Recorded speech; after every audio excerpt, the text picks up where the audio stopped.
Assalamualaikum warahmatullahi wabarakatuh. Welcome back to my YouTube channel. Kembali lagi di channel aku Widyasya. Jadi tentu kalian udah baca deskripsi judul. Kalau kali ini aku akan bahas tentang guru PAUD atau TK hanya lulusan SMA. Emang bisa gitu ya. Nah jadi daripada simpang siur tanya sana sini. Jadi di video kali ini aku akan jelasin tentang hal tersebut. Nah jadi buat sekalian semua ya yang baru mampir di channel YouTube aku, jangan lupa untuk subscribe, like, comment, and share. Jadi mau tahu seperti apa penjelasannya? Kita langsung aja ke pembahasannya.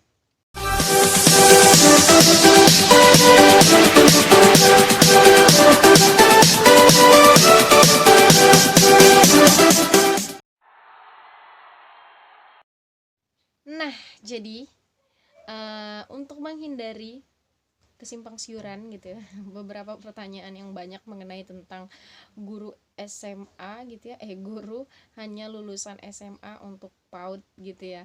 Nah jadi teman-temanku semuanya, untuk hal ini gitu ya, untuk guru PAUD ya hanya lulusan SMA, bisa nggak sih gitu ya, emang bisa gitu. Nah jadi jawabannya adalah bisa.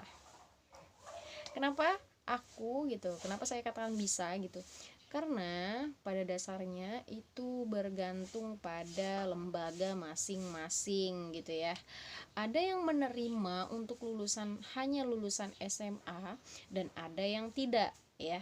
Aku jelasin, ada yang bisa, ada yang tidak gitu ya. Itu tergantung kebijakan lembaga masing-masing ya. Nah jadi nanti gitu ya, ketika kalian udah memilih menjadi guru PAUD gitu ya, hanya lulusan SMA gitu ya, tentu kalian akan memandang atau berpikir bahwa guru PAUD itu hanya sekedar bermain gitu ya. Mungkin yang kalian tahu seperti itu, atau dasarnya cuman A B C 1 3 4 5 ini doang gitu ya. Terus makan gitu ya. Tentu yang paling ada di dalam pikiran kalian itu adalah yang penting sayang sama anak-anak gitu ya, dekat sama anak, mau dekat sama anak-anak ya. Iya emang gitu, di video sebelumnya aku udah bahas bahwa 3 hal penting untuk menjadi guru PAUD atau TK pemula, itu memang hal yang seperti itu gitu. Akan tetapi gitu ya, untuk kalian guru yang hanya lulusan SMA, perlu diketahui bahwa tidak semudah yang kalian bayangkan gitu, bahwa di dalam mengajar itu kita ada yang namanya RPP, RPM gitu ya. Nah ada prosem gitu. Nah yang administrasi yang seperti ini gitu perlu dipahami oleh guru, setiap guru itu perlu dipahami. Nah untuk itu gitu ya, kalau yang udah kuliah gitu, PG PAUD, PG TK, tentu yang semacam ini sudah menjadi makanan tersendiri gitu ya, udah paham dan pastinya akan udah tahu gitu ya.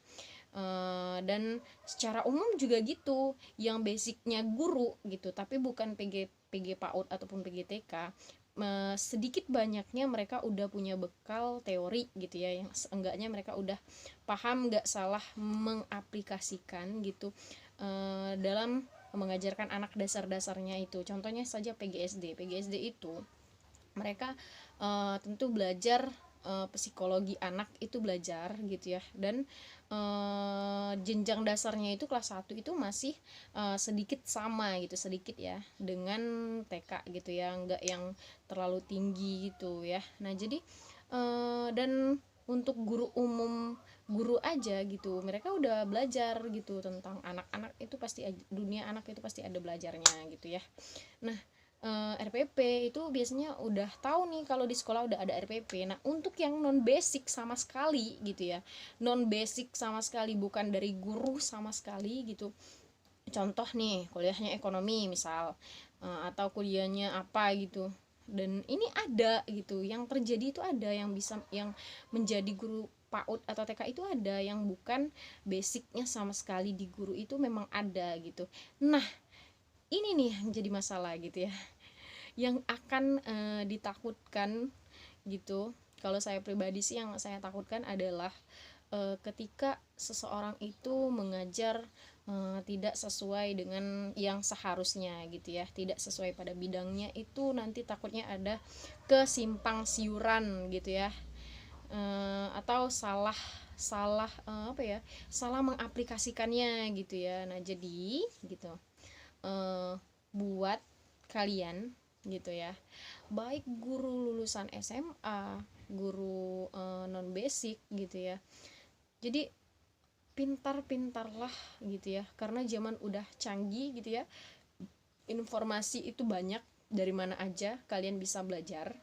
Yang penting kalau ini ya, kalau berdasarkan sekolah yang mengizinkan ya, yang penting kalian itu mau belajar ya, penting kalian mau belajar gitu. Dan aku juga nggak masalah sih menjudge, oh guru PAUD hanya lulusan SMA mah nggak ini, nggak segala macam ini gitu ya, nggak, no, kita sesama pendidik gitu ya, ayo sama-sama merangkul. Gak ada yang salah sama guru lulusan SMA gitu ya, karena zaman sekarang itu udah banyak, apalagi di masa pandemi sekarang itu banyak webinar online yang membahas tentang bagaimana cara membuat RPP, bagaimana cara menanamkan rasa kemauan anak belajar, itu banyak sekali. Nah untuk itu guru harus melek akan teknologi gitu ya, harus paham gitu. Dan info pembelajaran itu banyak gitu, cara mengajar itu banyak, dan berbagai media metode itu udah ada banyak gitu ya, di YouTube itu udah banyak, di Google juga udah banyak. So jadi buat kalian ya, guru lulusan SMA ataupun non basic itu bisa belajar ya. Jadi jangan semata-mata hanya memandang mudah nih, hanya sekedar A B C segala macam. Enggak seperti itu. Kita harus punya modal dulu, punya pengetahuan dulu gitu. Jadi kalian itu gitu, ketika udah menjadi pendidik harus dituntut profesional itu ya. Itu guru tuh harus profesional gitu. Nah jadi buat guru lulusan SMA itu ya, nggak ada kata tidak untuk belajar gitu ya. Jangan hanya mandep di situ aja nih, udah bisa deket sama anak-anak nih, udah bisa nyanyi-nyanyi nih gitu ya, mohon maaf gitu secara umumnya gitu. Nah tapi untuk pengetahuan lebih lanjut itu ya, untuk kita juga meningkatkan kualitas diri sendiri juga gitu, kita harus banyak belajar juga gitu. Dan perlu diketahui ya, biasanya guru lulusan SMA itu sebagai pendamping ya, enggak diberi kesempatan sebagai guru kelas ya. Guru kelas, ngerti ya maksudnya guru kelas ya. Nah jadi dan juga gitu, perlu diketahui bahwa gitu ya, hal yang akan kalian hadapi resikonya adalah ketika kalian menemukan orang tua murid yang udah pinter nih, yang udah mengerti ya, apalagi basicnya sama-sama guru, terus tahu kalau kalian hanya lulusan SMA, mereka akan mempertanyakan kompetensi kalian sebagai guru gitu. Apalagi kalau kalian kelihatan sekali tidak menguasai cara kalian mengajar itu seperti apa. Dan inilah yang terjadi, bahwa pengurangan murid ya, yang biasanya segini jadi segini, karena ya mungkin bisa jadi salah satu faktornya adalah guru lulusan SMA ini yang ada di persepsi oleh banyak wali murid gitu ya. Nah jadi untuk menepis hal ini gitu, kalian harus tunjukkan kualitas kalian sebaik mungkin gitu ya.